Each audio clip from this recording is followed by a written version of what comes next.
ಬೆಂಗಳೂರಲ್ಲಿ ಅವಾಂತರದ ಬಗ್ಗೆ DCM DK Shivakumar ಪ್ರತಿಕ್ರಿಯೆಯನ್ನು ಕೊಟ್ಟಿದ್ದಾರೆ. ಮಳೆಯಿಂದ ಬೆಂಗಳೂರಲ್ಲಿ ಇಬ್ಬರ ಸಾವಾಗಿದೆ. ಯಾರೂ ಕೂಡ ಗಾಬರಿ ಮಾಡಿಕೊಳ್ಳಬೇಕಾಗಿಲ್ಲ. ನಮ್ಮ ಆದ್ಯತೆ ಜನರ ಜೀವ ಉಳಿಸೋದು, ಬೆಂಗಳೂರಿನ ಗೌರವ ಕಾಪಾಡುವುದು ನಮ್ಮ ಡ್ಯೂಟಿ ಆಗಿದೆ. ಬಿಜೆಪಿ ಟೀಕೆ ಮಾಡಲಿ, ನಾವು ನಮ್ಮ ಕೆಲಸ ಮಾಡ್ತೇವೆ. ಬಿಜೆಪಿ ನಾಯಕರಿಗೆ ಡಿಸಿಎಂ ಡಿಕೆ ಶಿವಕುಮಾರ್ ತಿರುಗೇಟನ್ನ ಕೊಟ್ಟಿದ್ದಾರೆ. ಈಗ ಗ್ರೇಟರ್ ಬೆಂಗಳೂರು, ಬ್ರ್ಯಾಂಡ್ ಬೆಂಗಳೂರು ಅನ್ನುವಂತಹ ಪರಿಕಲ್ಪನೆ, ಕನಸನ್ನ ಡಿಕೆ ಶಿವಕುಮಾರ್ ಇಟ್ಕೊಂಡಿದ್ದಾರೆ. ನಮ್ಮ ಕೆಲಸ ನಾವು ಮಾಡ್ತೀವಿ, ಬೆಂಗಳೂರನ್ನ ಕಂಪ್ಲೀಟ್ ಆಗಿ ಇಡೀ ವಿಶ್ವವೇ ತಿರುಗಿ ನೋಡುವಂತೆ ಮಾಡ್ತೀವಿ ಅಂತ ಹೇಳಿದ್ರು. ಬಟ್ ಬಿಜೆಪಿ ಟೀಕೆ ಮಾಡಲಿ, ರಾಜಕೀಯವಾಗಿ ಮಾಡೇ ಮಾಡ್ತಾರೆ, ಆದರೆ ನಮ್ಮ ಕೆಲಸ ನಾವು ಮಾಡ್ತೀವಿ ಅಂತ ಹೇಳಿದ್ದಾರೆ. 2 ಜನ ಡೆತ್ ಆಗಿದ್ದು ನೆನ್ನೆ ರಾತ್ರಿ ನಮಗೆ ಸಾಯಂಕಾಲನೇ ಗೊತ್ತಾಯ್ತು. ಇಮಿಡಿಯೇಟ್ ಕಳಿಸ್ಕೊಟ್ಟಿದ್ದೀವಿ. ನಾನು ಬಂದ ಮೇಲೆ ಹೋಗ್ತೀನಿ. ಎಲ್ಲರಿಗೂ ಇನ್ಸ್ಟ್ರಕ್ಷನ್ ಕೊಟ್ಟಿದ್ದೀವಿ.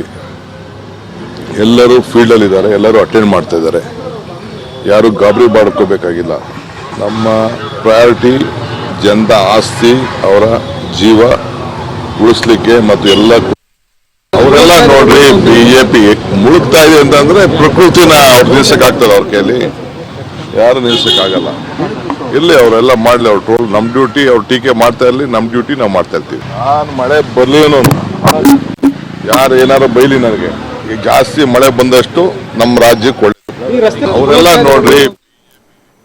ಈ ಬಗ್ಗೆ ಮತ್ತಷ್ಟು ಮಾಹಿತಿ ಕೊಡ್ತಾರೆ ನೇರ ಸಂಪರ್ಕದಲ್ಲಿ ನಮ್ಮ ಪ್ರತಿನಿಧಿ ರಾಕೇಶ್. ನೋಡ್ತಾ ಇದ್ದೀವಿ, ಬೆಂಗಳೂರು ಕಂಪ್ಲೀಟ್ ಆಗಿ ಮುಳುಗೋಗುವ ಹಂತವನ್ನ ತಲುಪಿದೆ. ಒಂದ್ ಕಡೆ ಬಿಜೆಪಿ ನಿಯೋಗ ಭೇಟಿ ಕೊಡುತ್ತೆ, ಇನ್ನು ಡಿಕೆ ಶಿವಕುಮಾರ್ ಹಾಗೆ ಸಿದ್ದರಾಮಯ್ಯನವರು ಇಲ್ಲಿ ಭೇಟಿ ಕೊಡ್ತಾರೆ. ಅದಾದ್ಮೇಲೆ ಅಲ್ಲಿ ಸಾಧನಾ ಸಮಾವೇಶದಲ್ಲಿ ಭಾಗಿಯಾಗ್ತಾರೆ. ಜನಾಕ್ರೋಶ ಸಹಜವಾಗಿ ಭುಗಿಲೇಳುತ್ತಾ ಇದೆ.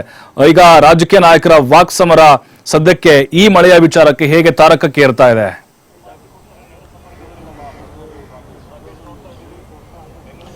ಪ್ರಭು, ಬೆಂಗಳೂರಿನ ಮಳೆಯ ಸಮಸ್ಯೆ ರಾಜಕೀಯ ಪಕ್ಷಗಳಲ್ಲಿ ವಾದ ವಿವಾದಕ್ಕೆ ಎಡೆಯನ್ನು ಮಾಡಿಕೊಳ್ತಾ ಇದೆ. ಆಡಳಿತ ಪಕ್ಷ ಬೆಂಗಳೂರಿನ ಸಮಗ್ರ ಅಭಿವೃದ್ಧಿ ವಿಚಾರಕ್ಕೆ ಸಂಬಂಧಪಟ್ಟ ಹಾಗೆ ನಾವು ಅಗತ್ಯ ಕ್ರಮಗಳನ್ನು ತೆಗೆದುಕೊಳ್ತೇವೆ. ಮಳೆ ಅನ್ನುವಂಥದ್ದು ಪ್ರಾಕೃತಿಕ ಘಟನೆಯ ಒಂದು ಭಾಗ. ಇದರಲ್ಲಿ ವಿಕೋಪಗಳು ನಡೆದಂಥ ಸಂದರ್ಭದಲ್ಲಿ ಅದನ್ನು ನಿರ್ವಹಣೆ ಮಾಡುವಂತಹ, ನಿಗ್ರಹಿಸುವಂತಹ ಶಕ್ತಿ ಸರ್ಕಾರಕ್ಕಿದೆ. ಜನರ ಜೀವಕ್ಕೆ ಆದ್ಯತೆಯನ್ನು ಕೊಡುವ ನಿಟ್ಟಿನಲ್ಲಿ ನಾವು ಕೆಲಸವನ್ನು ಮಾಡ್ತಿದ್ದೇವೆ. ಬೆಂಗಳೂರಿನಲ್ಲಿ ಪ್ರತಿ ಬಾರಿಯೂ ಮಳೆ ಬಂದಾಗ ಇಂಥ ಸಮಸ್ಯೆಗಳು, ಸಂಕಷ್ಟಗಳು ಎದುರಾಗ್ತಲೇ ಇರ್ತದೆ.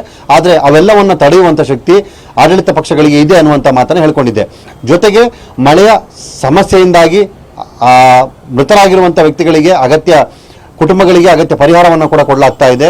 ಪ್ರಾಕೃತಿಕ ವಿಕೋಪದ ಸಂದರ್ಭ ಬಂದಾಗ ಅದಕ್ಕೆ ಇಂತಿಷ್ಟು ಹಣವನ್ನು ನೀಡಲಾಗುತ್ತೆ. ಅದೇ ಮಾದರಿಯಲ್ಲಿ ಇಲ್ಲೂ ಕೂಡ ಅಂತ ಸಮಸ್ಯೆಯಲ್ಲಿ ಬಳಲ್ತಿರುವಂಥ ಕುಟುಂಬಗಳಿಗೆ ಸಹಕಾರಕ್ಕೆ ಸರ್ಕಾರ ನಿಲ್ಲುತ್ತೆ ಅನ್ನುವಂಥ ಮಾತನ್ನು ಹೇಳ್ಕೊಂಡಿದೆ. ಇನ್ನೊಂದು ಕಡೆ ವಿಪಕ್ಷ ಬಿಜೆಪಿ ಈ ವಿಚಾರ ಜನರ ಆದ್ಯತೆ ವಿಚಾರವಾಗಿ ಸರ್ಕಾರ ತೆಗೆದುಕೊಳ್ಬೇಕು ಅನ್ನುವಂಥ ಒತ್ತಾಯವನ್ನು ಮಾಡಿದೆ. ಇವತ್ತು ಸಿದ್ದರಾಮಯ್ಯನವರ ಸರ್ಕಾರಕ್ಕೆ 2ನೇ ವರ್ಷದ ಸಂಭ್ರಮದ ಸಂದರ್ಭ, ಅಂದರೆ ಅಧಿಕಾರಕ್ಕೆ ಬಂದು 2 ವರ್ಷಗಳನ್ನು ಅದು ಪೂರೈಸ್ತಾ ಇದೆ. ಈ ಹಿನ್ನೆಲೆಯಲ್ಲಿ ಮಳೆಯ ಸಂಕಷ್ಟ ಇದ್ರೂ ಕೂಡ ಹೊಸಪೇಟೆಯಲ್ಲಿ ನಿರ್ಧಾರಿತವಾಗಿದ್ದಂತಹ ಯೋಜಿತವಾಗಿರುವಂತಹ ಕಾರ್ಯಕ್ರಮದ ಹಿನ್ನೆಲೆಯಲ್ಲಿ ಸಮಾವೇಶವನ್ನು ಮಾಡೋದಕ್ಕೆ ರಾಜ್ಯ ಸರ್ಕಾರದ ಬಹುಪಾಲು ಸಚಿವರುಗಳೊಂದಿಗೆ ಮುಖ್ಯಮಂತ್ರಿಗಳು ಕೂಡ ಅಲ್ಲಿ ತೆರಳಿದ್ರು. ಆ ಸಮಾವೇಶವನ್ನು ಕೂಡ ಮುಗಿಸಿ ಬಂದಿದ್ರು. ಅಲ್ಲಿ ಬೆಂಗಳೂರಿನ ಉಸ್ತುವಾರಿ ಸಚಿವರು ಆಗಿರುವಂತಹ ಡಿಕೆ ಶಿವಕುಮಾರ್ ಅವರು ಕೂಡ ಉಪಸ್ಥಿತಿಯಲ್ಲಿದ್ದರು. ಇದನ್ನ ಖಂಡಿಸಿರುವಂತಹ ಬಿಜೆಪಿ ಬೆಂಗಳೂರಿನ ಸಮಸ್ಯೆ ಮತ್ತು ಸಂಕಷ್ಟಗಳಿಗೆ ಸ್ಪಂದಿಸುವ ಜವಾಬ್ದಾರಿಯನ್ನ ಉಸ್ತುವಾರಿ ಸಚಿವರು ಹಾಗೆ ಸರ್ಕಾರ ಮಾಡಬೇಕಾಗಿತ್ತು. ಆದರೆ ಅದನ್ನ ಬಿಟ್ಟು ಕೇವಲ ಜಾಹೀರಾತು ವಿಚಾರಗಳಲ್ಲೇ ಮೂಗಿನ ತುಪ್ಪ ಸವರುತ್ತಿರುವಂತಹ ಕೆಲಸವನ್ನ ಈ ಸರ್ಕಾರ ಮಾಡ್ತಾ ಇದೆ. ಇದನ್ನ ನಿಲ್ಲಿಸುವಂಥ ಪ್ರಕ್ರಿಯೆಯನ್ನು ಮಾಡಬೇಕು. ಜನರ ಬಳಿಗೆ ತೆರಳಿ ಅವರ ಸಮಸ್ಯೆಯನ್ನು ಆಲಿಸಬೇಕು ಅನ್ನುವಂತಹ ಒತ್ತಾಯವನ್ನು ಮಾಡಿದೆ. ಗ್ರೇಟರ್ ಬೆಂಗಳೂರನ್ನ ಹೆಸರನ್ನ ಇಟ್ಟುಕೊಂಡ ಮಾತ್ರಕ್ಕೆ ಬೆಂಗಳೂರು ಗ್ರೇಟ್ ಆಗೋದಿಲ್ಲ ಅಥವಾ ಬದಲಾಗೋದಿಲ್ಲ. ಬದಲಿಗೆ ಬೆಂಗಳೂರಿಗೆ ಬೇಕಾಗಿರುವ ಅಗತ್ಯವಾದಂತಹ ಸೌಲಭ್ಯಗಳನ್ನು ಒದಗಿಸುವ ಪ್ರಯತ್ನವನ್ನು ಮಾಡಬೇಕು. ಹೆಸರು ಬದಲಾವಣೆ ಮಾಡುವುದರಿಂದ ಮಾತ್ರ ಬೆಂಗಳೂರಿನ ಚಿತ್ರಣವಾಗಲಿ ಅಥವಾ ಭವಿಷ್ಯವಾಗಲಿ ಬದಲಾಗೋಕೆ ಸಾಧ್ಯ ಇಲ್ಲ. ಈಗಿನ ಪರಿಸ್ಥಿತಿಯನ್ನು ನೋಡಿದ್ರೆ ಇದು ಬ್ರ್ಯಾಂಡ್ ಬೆಂಗಳೂರಲ್ಲ, ಬ್ಯಾಡ್ ಬೆಂಗಳೂರು ಅನ್ನುವಂತಹ ಸನ್ನಿವೇಶ ನಿರ್ಮಾಣ ಆಗುತ್ತೆ. ವಾಹನಗಳು ಮತ್ತು ಇಲ್ಲಿನ ಟ್ರಾಫಿಕ್ನ ಪರಿಸ್ಥಿತಿಯನ್ನು ಗಮನಿಸಿದರೆ ಯಾವುದೋ ಒಂದು ಕಾಲುವೆಯಲ್ಲಿ ವಾಹನಗಳನ್ನು ಓಡಿಸುವಂಥ ಸನ್ನಿವೇಶ ನಿರ್ಮಾಣ ಆಗುತ್ತೆ. ಜನ ಚರಂಡಿ ನೀರಿನ ಜೊತೆ ಬದುಕಬೇಕಾದಂತಹ ಪರಿಸ್ಥಿತಿಯನ್ನು ಹೊಂದ್ಕೊಂಡಿದ್ದಾರೆ. ದೊಡ್ಡ ದೊಡ್ಡ ಲೇಔಟ್ಗಳಿಗೆ ಪರ್ಮಿಷನ್ ಕೊಡುವ ಸಂದರ್ಭದಲ್ಲಿ ಯಾವನ್ನೂ ಗಮನಿಸದೆ ಈಗ ಮಳೆಗಾಲದಲ್ಲಿ ಮಳೆ ನೀರು ಕೆಸರಿನ ಜೊತೆ ಅವರು ಬದುಕುವಂತಹ ಪರಿಸ್ಥಿತಿಯನ್ನ ಸರ್ಕಾರ ತಂದೊಡ್ಡಿದೆ. ಇವೆಲ್ಲವೂ ಸರಿಯಲ್ಲ. ಮೊದಲ ಹಂತದಲ್ಲಿ ಈ ಲೇಔಟ್ಗಳ ನಿರ್ಮಾಣದ ಸಂದರ್ಭದಲ್ಲಾಗಲಿ ಅಥವಾ ಜಾಗಗಳಲ್ಲಿ ಅವಕಾಶವನ್ನು ಮಾಡಿಕೊಡೋ ಸಂದರ್ಭದಲ್ಲಿ ಇವೆಲ್ಲವನ್ನು ಪರಿಶೀಲನೆ ಮಾಡಬೇಕು. ಜನರಿಗೆ ಮೊದಲು, ಅಂದರೆ ಸರ್ಕಾರ ತೆರಿಗೆ ಲೆಕ್ಕಾಚಾರವನ್ನು ಯೋಚನೆ ಮಾಡಿ ಜನರಿಗೆ ವಂಚನೆ ಮಾಡೋ ಬದಲು ಇವೆಲ್ಲವನ್ನು ಪರಿಹಾರವನ್ನು ಮಾಡಿಕೊಂಡು ಸೂಕ್ತವಾದಂತಹ ಸುರಕ್ಷಿತ ಸೌಲಭ್ಯವಿರುವಂತಹ ವ್ಯವಸ್ಥೆಯನ್ನು ಮಾಡಿಕೊಡೋದ್ರಿಂದಾಗಿ ಬೆಂಗಳೂರಿನ ಗೌರವವನ್ನು ಹೆಚ್ಚಿಸಬಹುದು. ಅದನ್ನು ಬಿಟ್ಟರೆ ಇದೇ ರೀತಿ ನಡೆದುಕೊಳ್ತಾ ಹೋದ್ರೆ ಯಾವುದೇ ಫಲಾನುಭವ ಸಿಕ್ಕಲ್ಲ ಅನ್ನುವಂಥ ಮಾತನ್ನು ಹೇಳ್ಕೊಂಡಿದ್ದೆ. ಹಾಗೆ ಬೆಂಗಳೂರಿನ ಈ ಮೂಲಭೂತ ಸಮಸ್ಯೆಗಳ ಬಗೆಹರಿಸುವ ವಿಚಾರಕ್ಕೆ ಸರ್ಕಾರ ಗಮನಹರಿಸಬೇಕೇ ಹೊರತು ಅನವಶ್ಯಕವಾಗಿ ದುಂದುವೆಚ್ಚಗಳಿಗೆ ಮುಂದಾಗಬಾರದು. ಡಿ ಕೆ ಶಿವಕುಮಾರ್ ಅವರು ಈ ಹಿಂದೆ ಅಂದರೆ ಬೆಂಗಳೂರಿನಲ್ಲಿ ಈಗ ಮಳೆ ಸಂಕಷ್ಟದಿಂದ ಹೈರಾಣಾಗಿರುವಂಥ ಸಾಯಿ ಲೇಔಟ್ಗೆ ಹೋಗಿದ್ದಂಥ ಸಂದರ್ಭದಲ್ಲಿ ಹಿಂದೆಯೂ ಕೂಡ ಇಂಥ ಸಂದರ್ಭದಲ್ಲಿ ಅಲ್ಲಿನ ಸಮಸ್ಯೆಯನ್ನು ಬಗೆಹರಿಸಿಕೊಡ್ತೇನೆ ಅನ್ನುವಂಥ ಮಾತನ್ನು ಹೇಳಿದ್ರು. ಆದರೆ 1 ವರ್ಷ ಹೊಳೆದ್ರೂ ಕೂಡ ಅಲ್ಲಿ ಯಾವುದೇ ರೀತಿಯಾದಂಥ ಬೇಸಿಕ್ ನೀಡ್ಸನ್ನು ಒದಗಿಸುವಂಥ ಪ್ರಕ್ರಿಯೆಯನ್ನು ರಾಜ್ಯ ಸರ್ಕಾರ ಮಾಡಿಲ್ಲ.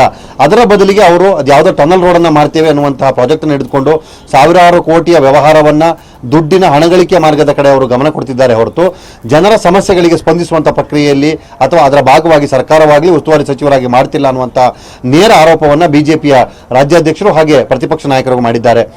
ಇದು ರಾಜಕೀಯದ ಒಂದು ಭಾಗವಾದರೂ ಕೂಡ ಮತ್ತೊಂದು ಕಡೆ ಸಾಧನಾ ಸಮಾವೇಶದ ಸರ್ಕಾರದ ಇವತ್ತಿನ ಕಾರ್ಯಕ್ರಮ ಏನಿದೆ ಅದಕ್ಕೆ ಕೌಂಟರ್ ಆಗಿ ಇಂಥದ್ದೊಂದು ತಮ್ಮ ಸ್ಥಳ ಪರಿಶೀಲನಾ ಭೇಟಿಯನ್ನು ಇಟ್ಟುಕೊಂಡು ಅದರ ಮುಖಾಂತರ ನಾವು ವಿಪಕ್ಷವಾಗಿ ಜನರ ಜೊತೆಗೆ ಜನರ ವಿಚಾರಧಾರೆಗಳಿಗೆ ಸ್ಪಂದಿಸ್ತೇವೆ ಅನ್ನುವಂತಹ ಮೆಸೇಜನ್ನು ಕೊಡುವ ಪ್ರಕ್ರಿಯೆಯನ್ನು ಕೂಡ ಇವತ್ತಿನ ಸ್ಥಳ ಭೇಟಿ ಸಮಯದಲ್ಲಿ ಬಿಜೆಪಿಯವರು ಮಾಡಿದ್ದಾರೆ. ಒಂದು ಕಡೆ ತನ್ನ ರಾಜಕೀಯ ಲಾಭವನ್ನು ಮಾಡಿಕೊಳ್ಳೋದರ ಜೊತೆ ಮತ್ತೊಂದು ಕಡೆ ರಾಜ್ಯ ಸರ್ಕಾರಕ್ಕೆ ಕುಟುಕುವ ಮೂಲಕ ಅದರ ಜವಾಬ್ದಾರಿಯನ್ನು ಯೋಚಿಸುವಂತಹ ಅಥವಾ ಅದನ್ನು ರಿಮೈಂಡ್ ಮಾಡುವಂತಹ ಪ್ರಕ್ರಿಯೆಯನ್ನು ಬಿಜೆಪಿ ಮಾಡಿದೆ.